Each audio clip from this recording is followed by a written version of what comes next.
भतीजा रे। चाचा चाचा माई रे।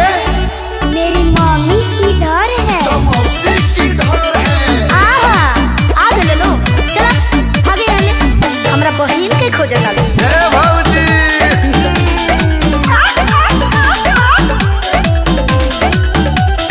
चाचा तोहर बाबू लागो तारे बानो मार के फ्रूटी भोई बारे आनोर खुल जाए जामा रंगा जाए जो कसम कोदी पीछे कारी में सीधे रे कसम हाथ तोरी का होई बहन के। ए चाचा तोहर बाबू लागो तारे बानो मार के फ्रूटी भोई बारे आनोर बाबू तनी जो अपना मौसी के बोलाऊ तो। ना चाचा ये जुल्म होता। बात तोरा माई के जइबे का भीतर। का भल बाबू देखना मौसी गोली अखिया से मारेली धाय धाय धाय।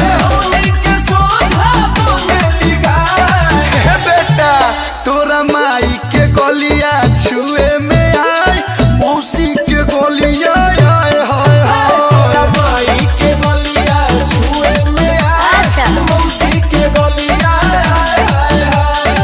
और जाके अपनी बहिनी के छुआ लो। हाय रे होली हो धर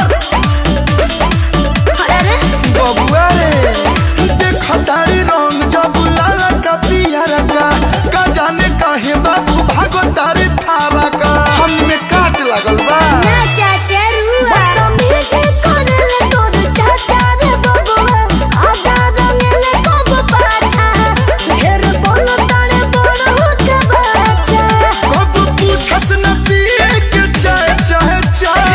तोरे से कहली बाय बाय बाय। भतीजा जी तोरा माई के गोलियां छुए में आए मौसी के गोलियों ओए ओए ओए। माई के गोलियां छुए में आए अब लोग ना मौसी के गोलियां आए हाय हाय। डाला वाला या वीर मला वाला गुलाल अरे गोली में साली जी फायदा कोरी।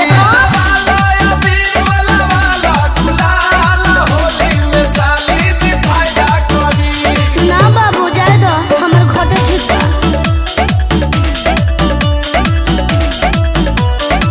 काला जामुन होई बेटा तोहर माई मौसी के गोलियां लगे रसमलाई तनी मनी रसवा चुआ दो। चाचा हेलो से बचन के लगावे तो दो बिटा भाई बास सैया के आवे तो दो अभी मन भर जो दीदा गावे तो दो तोर कनवा में कोहली के सह सह सह। होली में बुआ साली खाए खाए खाए। का कहतिया बेटा अंकल मौसी डलवाई कौन चीज रे गौरा। हे तोरा माई के गोलियां छुए में आए मौसी के गोलियां आए हाय हाय।